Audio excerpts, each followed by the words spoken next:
Assalamualaikum warahmatullahi wabarakatuh. Senang sekali pemirsa di TV dimanapun Anda berada. Kesempatan kali ini saya, Erina Kusulita, dapat berjumpa, menyapa Anda dalam satu program yaitu Dialog Khusus.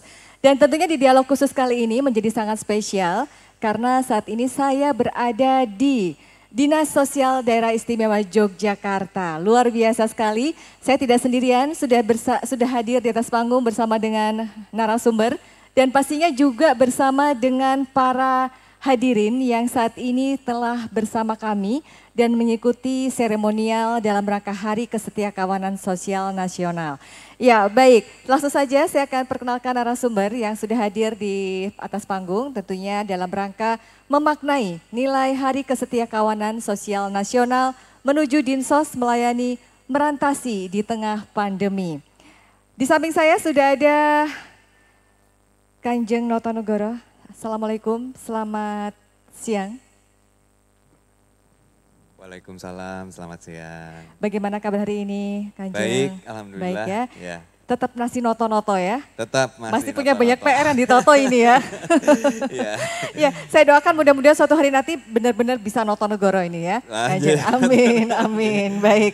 Kemudian juga sudah hadir sosok perempuan yang luar biasa yang sejak mungkin hadir di Dinas Sosial Daerah Istimewa Yogyakarta, beliau begitu semangat dan menjadi inspiratif, sosok perempuan, dan bertepatan juga di hari ini adalah bulan Desember yang saatnya para perempuan wanita Indonesia terus berkiprah, memberikan inspirasi yang terbaik dan menjadi seorang leader itu tidak mudah.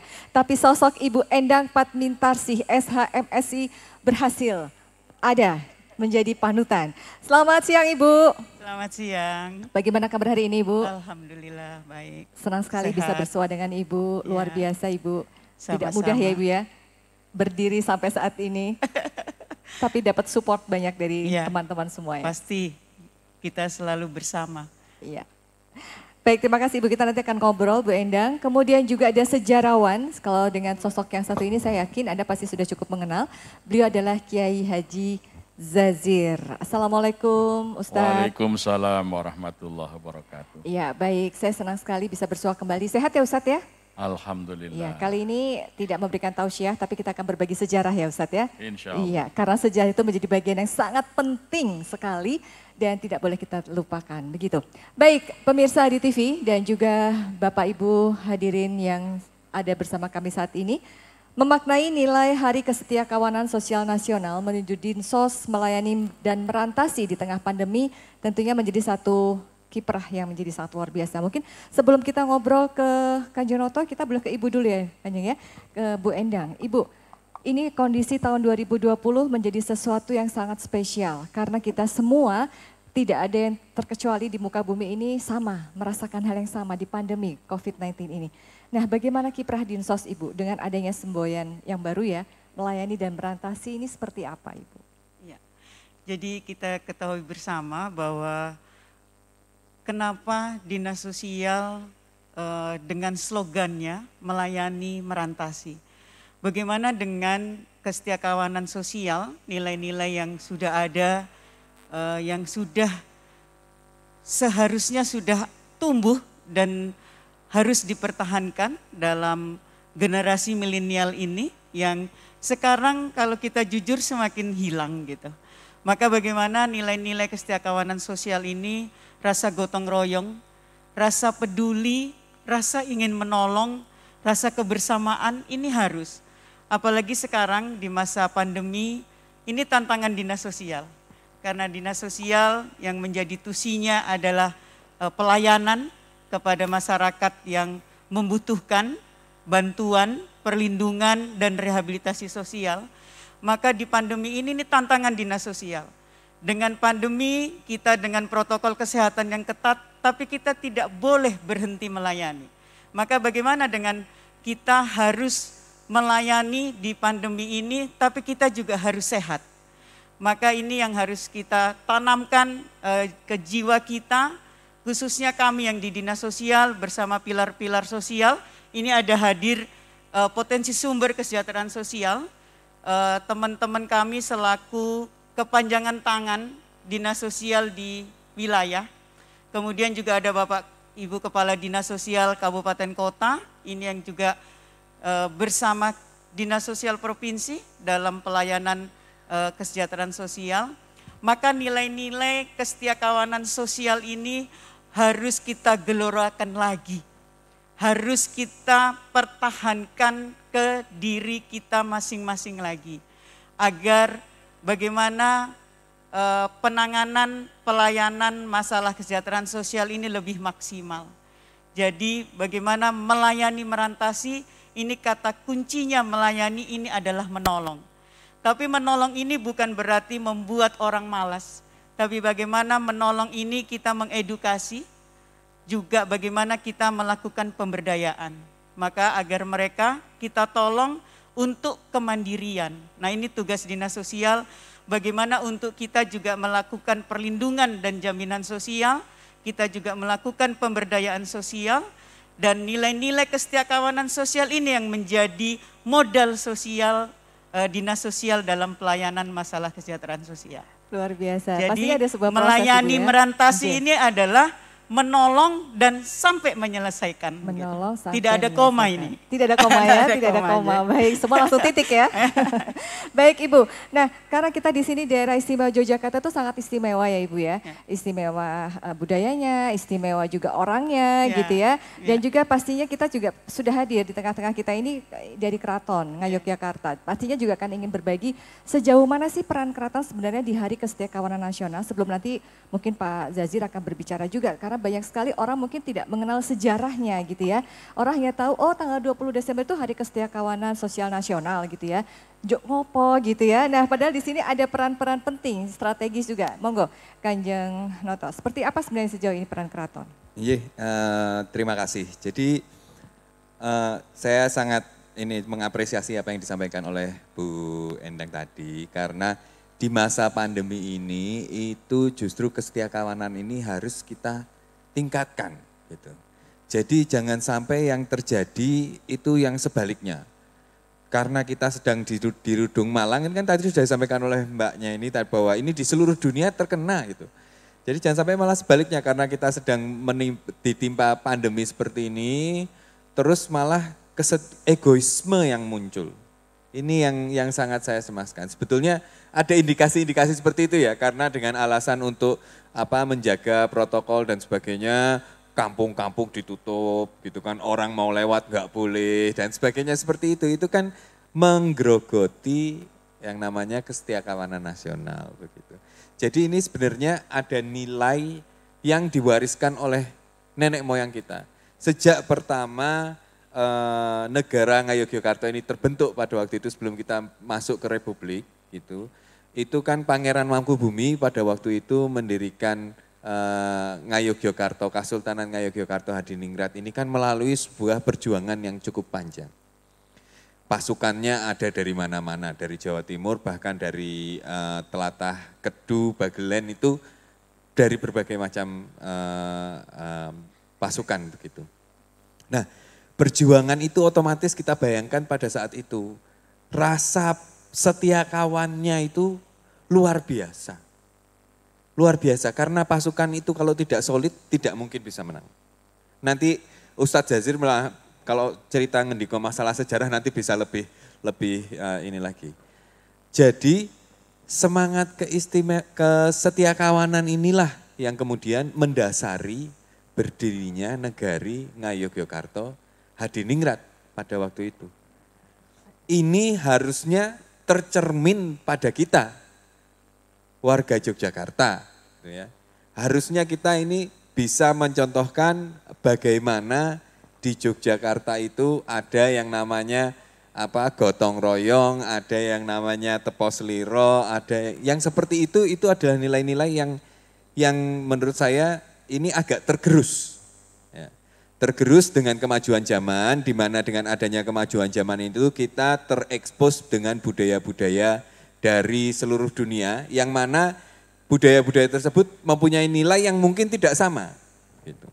Tidak sama dengan nilai-nilai kita. Gitu. Kalau kita kan masyarakat agraris di mana untuk menggarap satu sawah itu harus dikerjakan bersama-sama, begitu kan. Jadi otomatis kesetiakawanan itu ada, karena kalau digarap sendiri nggak mungkin. Nah, tapi kalau kalau kebudayaan itu berasal dari masyarakat industri atau pedagang begitu, kemungkinan akan ada nilai-nilai yang berbeda begitu. Nah, tapi kita tidak bisa membatasi saat ini, di mana anak-anak muda milenial itu terekspos konten-konten dari seluruh dunia dengan nilai-nilai yang berbagai macam. Nah, oleh karena itu saat ini yang sedang dilakukan oleh Keraton itu adalah mencoba untuk menampilkan konten-konten yang memperjelas lagi atau mengingatkan, paling tidak mengingatkan bagaimana nilai-nilai yang sesungguhnya diwariskan oleh para leluhur kita begitu.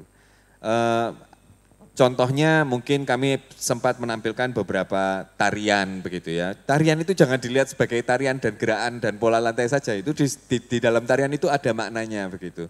Dan pada saat kami menampilkan tari-tarian, kami juga membekali penonton dengan beberapa informasi tentang bagaimana tarian ini diciptakan, menceritakan tentang apa dan sebagainya. Ini adalah maksudnya adalah kurang lebih seperti itu begitu. Jadi kami mencoba promosi budaya dengan konten yang menarik untuk supaya anak muda milenial itu tertarik, tapi di situ kami sisipi nilai-nilai yang merupakan nilai warisan leluhur, termasuk diantara nilai kesetiakawanan ini. Jadi ada simbolis di situ ya, ada simbol-simbol yang selalu menggambarkan bahwa ternyata kesetiakawanan sosial ini memang adalah cikal bakal yang ada di Yogyakarta. Betul, ya. betul. Seperti tadi saya sempat baca, tolong menolong, gotong royong, kerjasama, kebersamaan karena kamu adalah aku gitu ya Bu ya. Ya baik, nah tadi sekilas dari Kanjeng Pangeran Haryonotonegoro. Nah sekarang bagaimana sebenarnya sejarah sendiri tentang kesetiakawanan sosial nasional ini? Monggo Pak Zazir, mungkin perlu dikenalkan juga nih kepada seluruh pemirsa di TV dan para khususnya generasi milenial gitu ya. Ya baik, kesetiawan sosial itu sebetulnya merupakan hari peringatan di mana jiwa kesetiakawanan sosial itu tercermin betul pada masyarakat Yogyakarta ketika mempertahankan kedaulatan negara. Jadi ketika pemerintah Belanda memutuskan untuk menghapuskan peta Indonesia dari muka bumi, waktu itu wilayah Indonesia itu tinggal daerah istimewa Yogyakarta, sebagian Jawa Tengah, separuh Sumatera, ya itu. Kalau kita ke barat itu daerah Karanganyar Kebumen itu sudah wilayah Belanda, itu disebut garis demarkasi Van Mook, itu sudah wilayah penjajah. Ke timur itu sampai di Ngawi, ke timur itu sudah wilayah Belanda sampai Surabaya. Ya Semarang juga wilayah Belanda. Jadi Jogja itu tinggal wilayah yang sangat sempit berdasarkan perjanjian Renville. Ya. Nah, maka kalau ibu kota Indonesia Yogyakarta ini dicaplok sekalian, itu hilang Indonesia. Maka Belanda merencanakan operasi militer yang disebut operasi Krai. Krai itu artinya gagak, jadi ibarat daging tinggal secuil ini disamber aja selesai. Jadi operasi itu berdasarkan analisis intelijen dari tentara Belanda, itu paling tepat dilaksanakan 19 Desember 48. Ya, baik. Karena pada waktu itu satu, ada rencana kepergian Bung Karno, Bung Hatta ke India. Baik. Pak Kemudian, Zazir, mungkin yang kedua kita simpan dulu ya. Oh, baik, kita simpan dulu, kita jeda dulu, nanti setelah jeda kita lanjutkan Baik, kembali. baik. Ya, baik untuk Anda pemirsa di TV dan dimanapun Anda berada, tetaplah bersama kami di Dialog Khusus.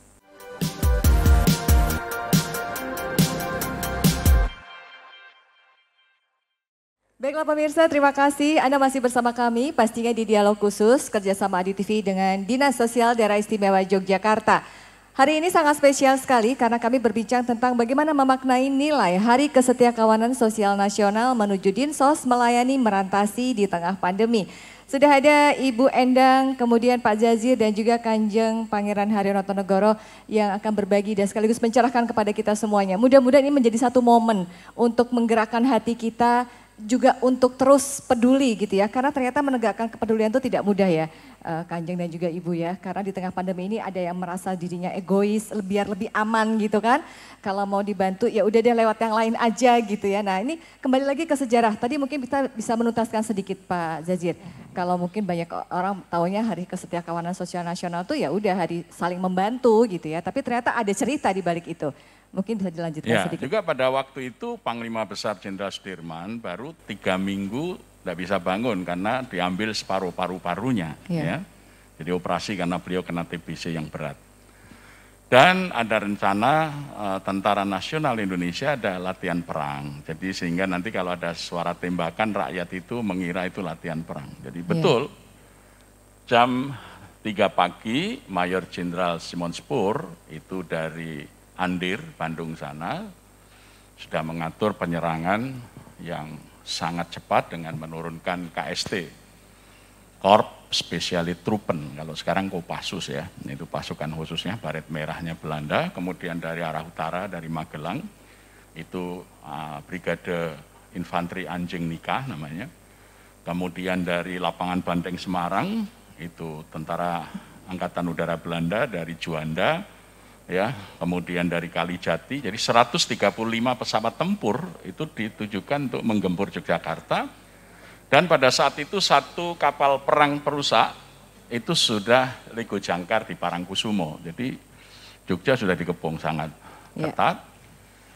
Jam 3 pagi Jenderal Simon Spur mengomando jam 6.05 Maguwo harus diduduki, jadi dilepas dengan kode Doorstoot Nar Jogja, ya, sampai jumpa di Yogyakarta. Maka peristiwa itu kalau orang dulu nyebut Doorstoot, ya, jadi itu Doorstoot itu adalah kode operasi Doorstoot Nar Jogja. Jadi selamat ditemukan di Yogyakarta gitu ya. Jadi sebelum subuh itu sudah mendengar suara raungan pesawat.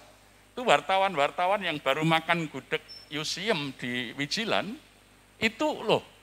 Ini Bung Karno, Bung Hatta pagi-pagi sudah terbang ke India ini. Tapi kok pesawatnya banyak ya yang mengiringi gitu. Karena ada berita Bung Karno, Bung Hatta mau ke India karena undangan Nehru. Kemudian jam 6 itu terdengar suara bom di Meguwo. Para wartawan ini, wah hebat, tentara TNI kita bomnya besar juga. Gitu. Jadi saat itu ya. Ternyata benar jam 6.05 Maguwo sudah diduduki, Jenderal Simon Spur sudah mendarat dengan pesawat tempur Mustang B-25, sudah landing dengan mulus tanpa hambatan. Nah, maka Jogja kan kocar-kacir, ya.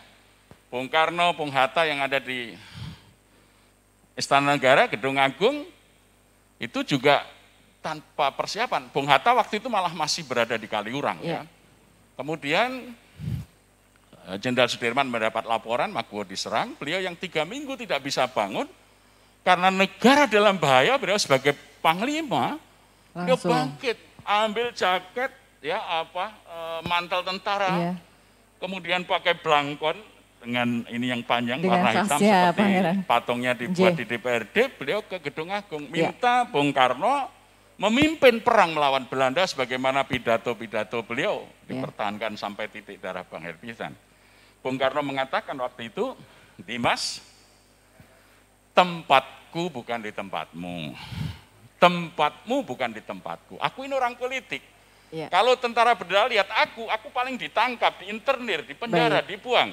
Tapi kamu adalah Panglima, kalau tentara berdarah melihat kamu ditembak. Tapi saya peringatkan, jangan lakukan perlawanan linier karena tentara kita sedikit, apalagi Panglima sedang sakit.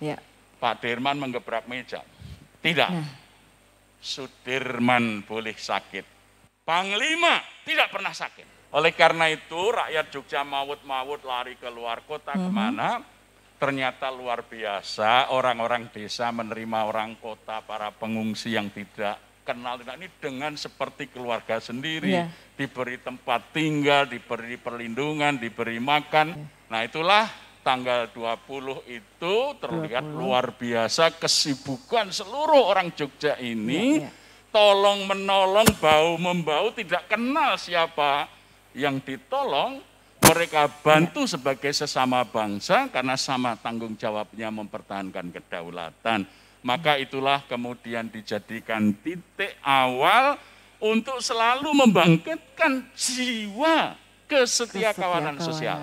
Dan itu menjadi pilar utama kemerdekaan yang disebut nilai 45. Yang pertama adalah kerelaan berkorban, yang kedua persatuan dan kesatuan, yang ketiga adalah kesetiakawanan sosial. Ya luar biasa ya, ada 3 pilar. Ternyata dari sejarahnya itu luar biasa ya. Kenapa kita jadi bisa gotong royong, tolong menolong, nggak pandang bulu, nggak kenal dari manapun bisa memberikan support yang luar biasa. Nah harusnya di zaman sekarang ini kita mampu karena fasilitas sudah ada gitu ya. Baik, kita langsung ke hadirin yang sudah siap untuk bertanya. Silahkan. Assalamualaikum warahmatullahi wabarakatuh. Saya Ari Kurniawan, perwakilan dari Pensosmas. Kami mohon saran agar kami juga bisa diterima dengan baik di masyarakat sesuai dengan peran fungsi kami tadi di masa pandemi ini. Terima kasih. Assalamualaikum warahmatullahi wabarakatuh. Waalaikumsalam warahmatullahi wabarakatuh. Terima kasih Mas Ari ya, semangatnya luar biasa. Ini dulu berjuang dengan bambu runcing, dengan senjata mungkin ya, kalau sekarang berjuang juga tapi melawan makhluk yang tidak tampak di mata ya gitu ya. Tapi terasa gitu ya. Baik, mungkin dari Pak Zajidul singkat nanti akan disambung Bu Endang dan ditambahkan oleh Kanjeng Noto. Ya baik, sebetulnya fungsi paling utama panjenengan adalah edukasi ya kepada masyarakat. Bagaimana menghidupkan jiwa sosial, jiwa kesatuan dan persatuan, dan jiwa kerelaan berkorban. Itu sekarang sangat diperlukan 3 nilai itu. Ya. Jadi bagaimana ini bisa dibangkitkan dengan pola-pola kegiatan yang sederhana. Saya coba lakukan memasang etalase di depan rumah saya, Joko Karina 68 itu. Saya sediakan, siapa yang mau menaruh nasi, taruh di situ. Dan siapa yang memerlukan, silahkan ngambil. Lanjut lagi, ya mungkin Bu Endang bisa menambahkan sedikit, karena ini terkait dengan penyuluh sosial yang ada di garda depan gitu kan, yang langsung ke masyarakat. Monggo silakan. Iya. Jadi kalau panjenengan selaku penyuluh sosial, tentunya panjenengan juga sudah punya skill sebagai seorang penyuluh sosial. Lalu apa yang harus dilakukan ketika terjadi permasalahan sosial? Artinya permasalahan sosial itu kan ada 24 masalah di luar pandemi ini. Di dalam pandeminya permasalahan itu yang terjadi dengan berbagai macam permasalahan itu. Maka ada pemetaan. Lalu bagaimana skill pekerja selaku pekerja sosial ini yang digunakan gitu. Karena kita di pandemi ini menghadapi orang kan berbagai macam. Yeah. Udah sulit, harus dibantu, tapi kadang juga sulit mau dibantu gitu kan. Maka inilah tugas pekerja sosial, penyuluh sosial, juga PSKS lainnya, pekerja sumber kesejahteraan sosial ini juga harus mengetahui seperti apa sih caranya sebagai seorang pekerja sosial. Maka ini kan Masnya kan juga sudah dapat apa ya diklatnya, kemudian sebagai pedoman untuk bagaimana panjenengan ketika di masyarakat. Maka ini juga Dinas Sosial melalui potensi sumber kesejahteraan sosial, salah satunya adalah penyuluh sosial, ada tenaga kesejahteraan sosial yang di kecamatan, ada Tagana, ada Karang Taruna, maka ini secara bersama-sama, Pensos tidak bisa sendiri. Ya, harus maka ada secara tim ya, Bu, bersama-sama ya, berkoordinasi bagaimana untuk pelayanan kesejahteraan sosial. Ya. Maka ini tidak bisa sendiri Mas, jadi harus berkoordinasi ya. Iya, karena kita memang manusia makhluk sosial ya Bu ya, tidak ada yang bisa hidup sendiri, tetap membutuhkan pertolongan orang lain. Betul. Baik, kita jeda sesaat lagi, nanti setelah jeda berikut ini kami akan segera kembali, tetaplah bersama kami di Dialog Khusus.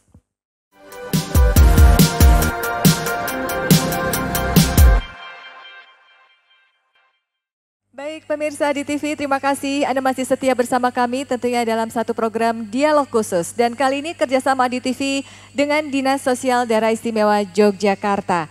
Ya, tadi sudah ada Mas Aris yang bertanya dan mungkin akan dilengkapi lagi oleh Kanjeng Noto terkait dengan bagaimana ini ide-ide seperti apa, karena mereka sebagai garda depan gitu ya. Iya. Jadi kalau saya tidak akan banyak ini ya berkomentar ya, cuman pertama saya ingin mengapresiasi dulu Mas Ari ini. Karena berada di garda terdepan itu tidak mudah gitu ya. Jadi ini apresiasi saya setinggi-tingginya. Satu hal yang ingin saya sampaikan Mas Ari, bahwa seperti yang saya sampaikan tadi, Yogyakarta ini terbangun melalui proses yang panjang di mana kesetiakawanan itu sudah mendarah daging begitu. Tapi kita sudah terekspos dengan budaya-budaya asing sehingga nilai-nilai yang diwariskan nenek moyang kita kemungkinan luntur.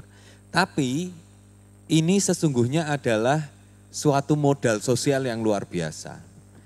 Saya di pekerjaan saya yang dulu bekerja di PBB, jadi saya berkeliling dunia, saya sudah tahu bagaimana orang-orang itu, saya berinteraksi dengan berbagai macam suku bangsa ya. Itu tidak ada Mas, tidak ada yang seperti orang di Jogja ini. Kebetulan waktu itu saya tugasnya di bagian kebencanaan dan krisis.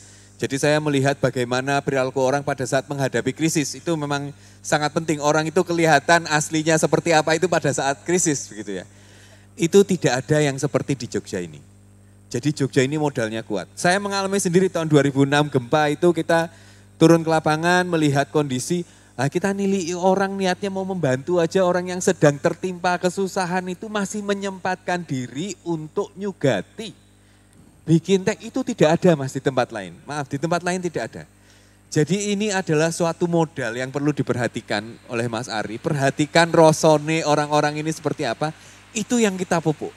Kita tidak perlu menimpa apa dari luar, konsep-konsep baru, tidak perlu. Itu saja yang kita pupuk. Silahkan penanya berikutnya boleh berdiri. Perkenalkan, saya Moh Sofwan dari Tenaga Kesejahteraan Sosial Kecamatan. Yang ingin kami tanyakan ke Pak Haryo Notonegoro, apa program-program keraton yang sudah berhasil memotivasi masyarakat menjunjung tinggi kesetiakawanan sosial di masa pandemi ini? Terima kasih Mas Sofwan. Jadi begini ya, keraton pada saat ini seperti yang saya sampaikan tadi, itu bergerak lebih di sisi kebudayaan ya. Di mana kesetiakawanan sosial itu adalah harusnya menjadi bagian dari nilai yang ada di budaya kita. Kan begitu.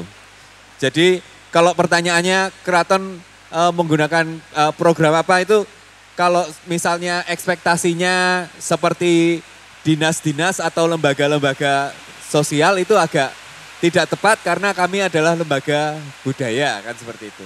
Nah ini sebetulnya ada beberapa contoh ya, ada beberapa contoh. Yang pertama itu adalah bapak-bapak, ibu-ibu mungkin pirsa beberapa 1 tahun yang lalu kita mengadakan flash mob Beksan Wanoro ya. Oh ya, ya. Ya, waktu itu kita mengadakan flash mob bersama Noro. Ini kemudian disambut cukup baik di seluruh Indonesia. Bahkan di luar negeri juga ada yang melakukan flash mob bersama Noro ini. Pertama, ini berhasil membangkitkan kembali rasa cinta anak muda terhadap budaya kita sendiri, ya itu kan. Kemudian yang kedua, ternyata sama teman-teman ini juga digunakan untuk berbagai macam. Jadi di sini mungkin ada teman dari Dinas Sosial juga yang kemudian masuk ke perkumpulan yang melakukan flash mob ini. Yang tujuannya juga untuk macam-macam Mas. Ada untuk tujuan sosial, ada yang untuk donasi, ada yang untuk apa seperti ini. Jadi sebenarnya dari keraton sendiri hanya menampilkan ide, meluncurkan suatu gerakan begitu. Ayo kita kembali ke budaya asli sendiri, tapi kemudian ini dimanfaatkan untuk hal-hal yang berkaitan dengan kesetiakawanan tersebut. Ya. Jadi kemasannya lebih kekinian ya. Lebih kekinian, dan yang penting anak-anak muda itu mau nguri-uri begitu. Sasarannya anak-anak muda ya. Baik, kita ke pertanyaan berikutnya. Silakan. Saya Tri Herta Dipurnawan, mewakili teman-teman Tagana Daerah Istimewa Yogyakarta. Pertanyaan untuk Kanjeng Pangeran Haryo Notonegoro. Yogyakarta terkenal dengan keistimewaannya. Yang ingin kami tanyakan di sini untuk mengangkat keistimewaan Yogyakarta ini, penanggulangan bencana seperti apa yang bisa mengangkat keistimewaan Yogyakarta? Yang namanya tangguh bencana itu yang paling penting itu tidak berada pada kesiapsiagaan ataupun sistem ataupun perlengkapan atau bukan. Tangguh bencana itu adanya di perilaku. Kita bisa menjadi tangguh bencana itu kalau kita mempunyai perilaku-perilaku yang bisa meminimalisir resiko bencana gitu. Jadi contohnya begini, bencana banjir. Bencana banjir itu sebagian besar disebabkan karena apa? Karena buang sampah sembarangan. Nah, itu perilaku. Itu perilaku. Kalau kita mau mencanangkan bahwa orang Jogja ini istimewa. Istimewanya bagaimana? Antara lain orang Jogja itu tangguh bencana. Nah, itu harus berawal dari perilaku tersebut. Jadi Pak Tri dan Mas Ari yang penyuluh itu dua-duanya harus bekerja sama ini. Karena perubahan bagaimana kita menyikapi bencana itu tergantung perilaku kita. Pertama, perilaku kita itu harus selalu aware ya bahwa tindakan yang kecil itu bisa men-trigger atau memicu terjadinya bencana. Buang sampah kecil di tempat yang tidak sepantasnya, merokok, taruh sembarangan bisa jadi kebakaran. Jadi hal-hal yang kecil-kecil itu perilaku sehari-hari itu coba mulai diopeni. Kedua, ini juga pada sikap. Ini sebetulnya ada permasalahan budaya di mana masyarakat Jawa pada khususnya, nanti Ustadz mungkin bisa maringi perhatian lagi, itu bersifat totaliter ya. Jadi fatalisme begitu. Jadi yang namanya bencana itu dianggap sebagai paringan dari Gusti Allah, ya sudah kita nerima saja, wong itu sudah menjadi takdir. Nah, ini ada fatalisme yang seperti itu. Sebetulnya bukan begitu. Ya, kalau kita buang sampah sembarangan terus terjadi banjir, ya itu bukan paringan dari Gusti Allah. Kita buang sampah sembarangan kok. Dari perilaku kita sendiri ya, Iya kita kan? sendiri dari hal yang kecil. Kalau Gunung Merapi meletus itu memang kejadian alam. Tapi tidak harus Gunung Merapi meletus itu menimbulkan korban, baik pun korban jiwa maupun korban harta. Nah, ini adalah suatu perjuangan kalau kita mau kaitannya dengan keistimewaan ini. Bagaimana cara pikir kita ini terhadap kebencanaan itu juga istimewa. Gitu. Oleh karena itu tadi saya sampaikan, Tagana tidak bisa bekerja sendiri, mesti bekerja sama dengan para penyuluh sosial dengan materi yang hasil ada dari Tagana. Karena yang paling berat itu justru di situ, merubah perilaku, merubah pola pikir. Kalau peralatan bisa dibeli, tenaga kerja sosial bisa dilatih begitu, tapi merubah pola pikir masyarakat ini yang sangat sulit. Ya, ini jadi PR ini ya Bu Endang ya. Jadi PR, walaupun ini bukan semata-mata dinas sosial juga yang akan bergerak gitu ya. Tapi mungkin Pak Zazir boleh menambahkan tadi terkait apa yang harus dibekali ini ya. Kalau kita harus merubah perilaku, pola pikir atau mindset. Saya kira yang sangat diperlukan adalah role model ya. Role model. Ya, jadi gini, satu contoh anak-anak remaja masjid kami 2 tahun yang lalu menjuarai lomba penataan kawasan kumuh perkotaan. Yeah. Itu ada 2.000 perguruan tinggi peserta di seluruh dunia. Yang non perguruan tinggi itu anak-anak remaja masjid kami yang belum ada yang lulus S1. Dia membuat satu model pembangunan kawasan cuti dengan konsep 3M.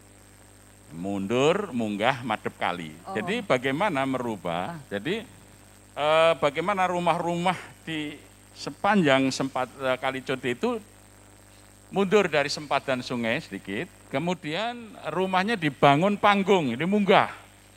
Jadi kalau banjir tidak kebanjiran, kalau tidak banjir bawahnya menjadi ruang publik. Iya.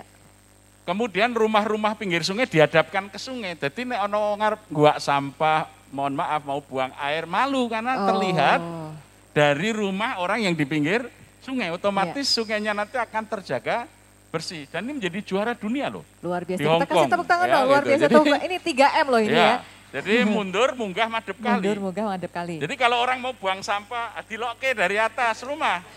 Kan yang ada malu rumahnya ya. tinggi dan menghadap sungai. Ya. Iya. Ini konsep ini ternyata juara dunia. Padahal saingannya itu dari dokter-dokter di bidang tata ruang internasional. Mungkin seiring perjalanan nanti bisa menemukan cara yang pas begitu ya. Ya baik. Dan untuk Anda pemirsa, kami masih akan melanjutkan tentunya perbincangan bersama narasumber kami. Tetaplah bersama kami hanya di Dialog Khusus.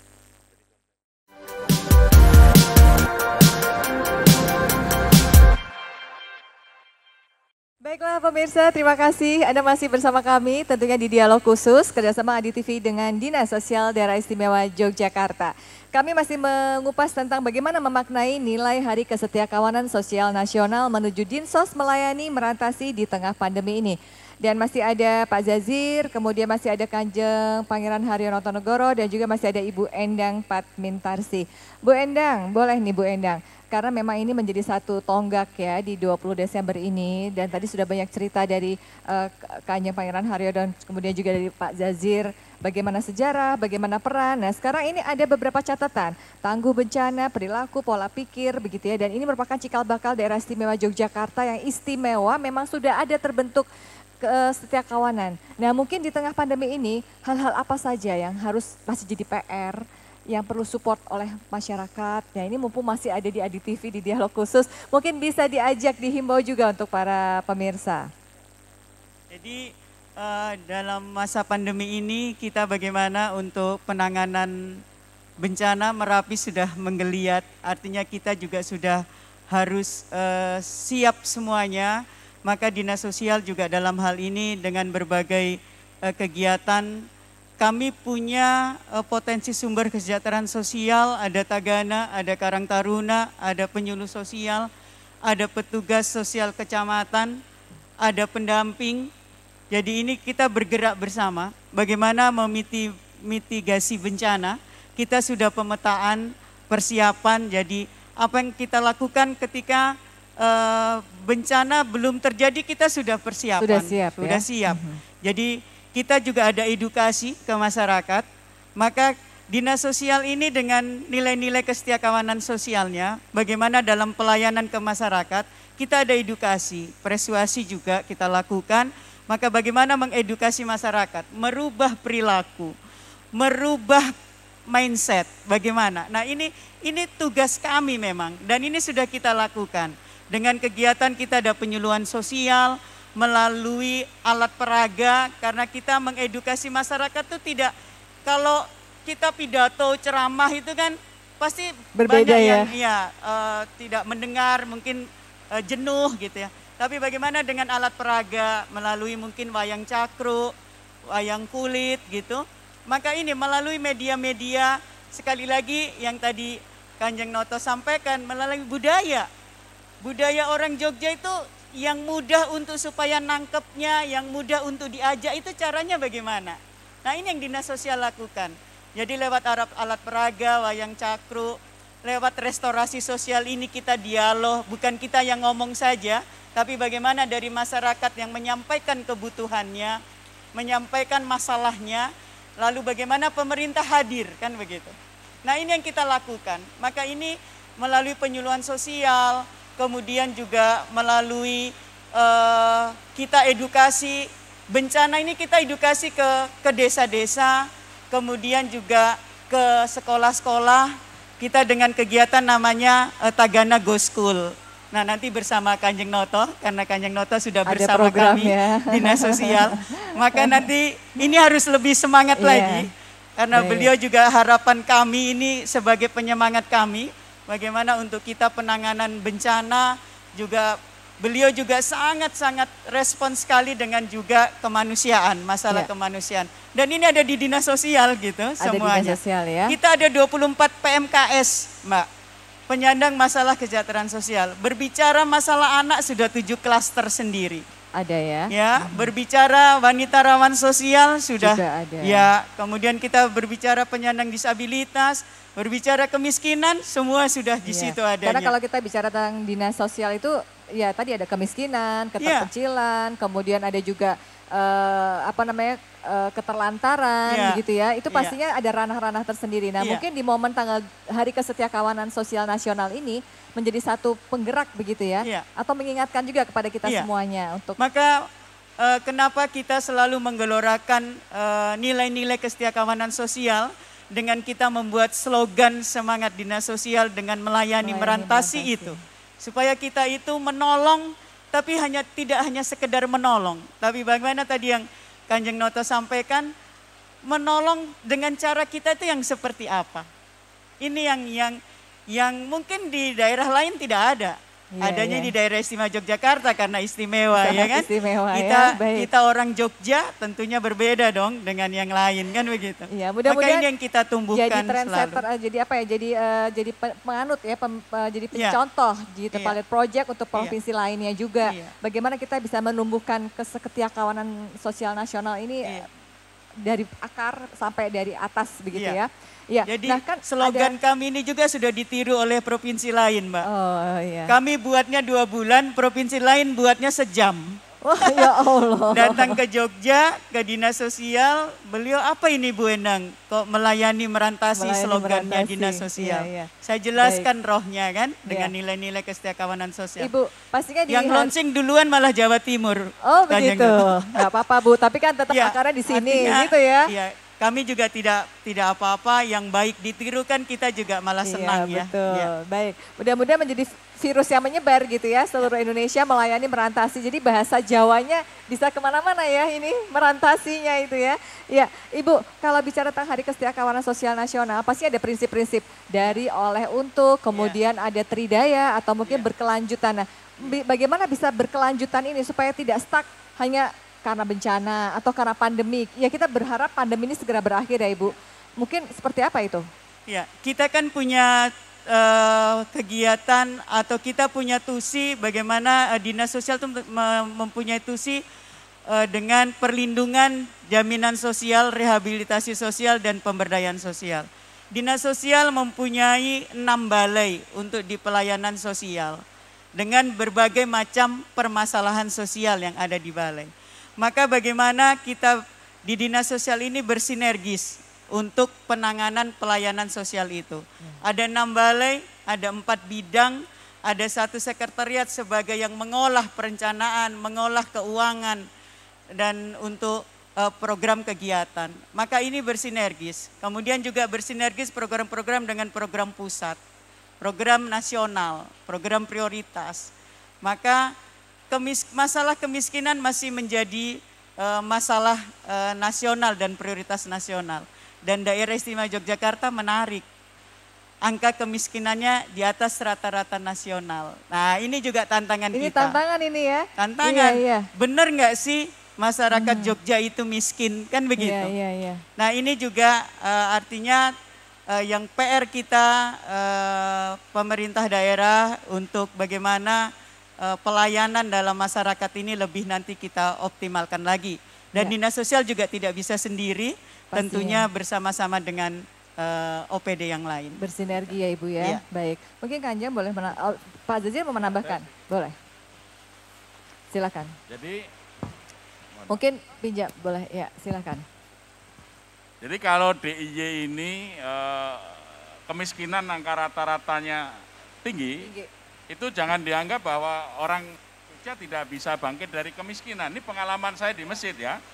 Ketika masjid kami itu tiap 15 hari membantu sembako bagi warga miskin, ada 480 warga miskin. Kemudian kita berikan bantuan modal usaha, beasiswa, kita berikan asuransi kesehatan. Warga miskin meningkat. Kenapa? Ternyata orang-orang luar cari kontrakan di Kampung Jogokarian karena di situ banyak pelayanan sosial. Jadi kenapa miskin di Jogja meningkat? Mungkin karena Jogja itu peduli pada orang miskin. Orang-orang miskin pada pindah ke Jogja, itu persoalannya. Ya, jangan dianggap kita itu enggak bisa bergerak dari kemiskinan. Jadi memang Jogja itu istimewa ya? Loh, istimewa. Jadi orang miskin itu mendapat perlindungan. Maka mereka yang dari luar migrasi. Karena Jogja itu nyaman untuk mereka yang perlu perlindungan, itu sebetulnya. Iya betul. Itu pengalaman praktis saya, benar ini. Ya. Mudah-mudahan pengalaman ini juga jadi membuka hati kepada kita semua gitu ya. Banyak orang yang ingin pensiun di Jogja, banyak orang yang ternyata ingin tinggal di Jogja. Karena memang Jogja istimewa ya Kanjeng ya. Ya baik, obrolan kita memang tidak bisa panjang ini Pak Zazi dan juga Bu Endang dan juga Kanjeng. Mungkin ada beberapa kalimat sebagai closing statement. Mungkin dimulai dari Kanjeng dulu, silahkan. Sebagai penutup aja, ini kalau dari saya, sebenarnya begini, kenapa kita sampai harus ada Hari Kesetiakawanan Sosial Nasional, itu kan untuk membangkitkan lagi semangat kesetiakawanan sosial ini. Gitu. Tapi saya kalau boleh bercita-cita ya, suatu saat hari ini akan dihapuskan. Karena kesetiakawanan sosial itu sudah betul-betul mendarah daging, melekat dalam setiap individu yang ada di Yogyakarta ini. Kasih Sehingga tepuk tangannya dong, setiap Bapak harinya Ibu. kita selalu setia kawan nasional. Iya, Terima selalu kasih. ada ya. Monggo dari Ibu, dari Pak Jajir dulu Pak, singkat Pak. Sebagai closing statement, ya. Baik, saya kira Jogja harus terus menjadi teladan bagi kesetiakawanan nasional. Karena kesetiakawanan nasional itu diperingati supaya orang Indonesia itu meniru semangat kesetiakawanan sosial orang Jogja. Jadi Jogja, baik. Kita kasih aplaus lagi untuk Pak Jazir. Ibu monggo sebagai gongnya ini silahkan Ibu. Karena ini hari kami gitu, Hari Kesetiakawanan Sosial, maka ini juga sebagai modal sosial kita, dinas sosial, dan juga sebagai penyemangat yang setiap hari, yang kalau nantinya kita harapkan semuanya ini sudah tertanam di dalam dada kita dengan gelora kesetiakawanan sosial, maka ketika orang sosial gitu pasti akan berbeda dengan yang bukan orang sosial gitu. Artinya kalau ini dinas sosial mempunyai ciri khas sendiri sebagai orang ASN dinas sosial gitu ya, dengan OPD lainnya, karena kita mempunyai nilai-nilai kesetiakawanan sosial yang sangat tinggi gitu. Maka ini yang harus selalu digelorakan, selalu ditanamkan untuk bagaimana kita agar bisa menolong, berbagi kepada orang lain untuk kebersamaan, kemaslahatan hidup orang banyak. Baik, Ibu Endang sukses selalu, terima kasih banyak Ibu dengan pencerahannya. Pak Jazir, terima kasih banyak, mudah-mudahan kita bisa ngobrol lagi tentang sejarah gitu ya.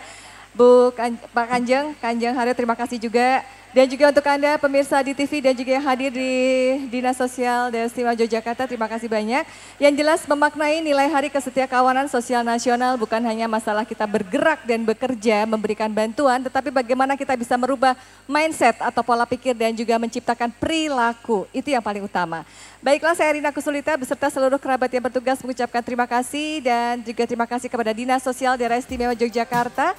Kita ketemu lagi di dialog khusus berikutnya. Wassalamualaikum warahmatullahi wabarakatuh.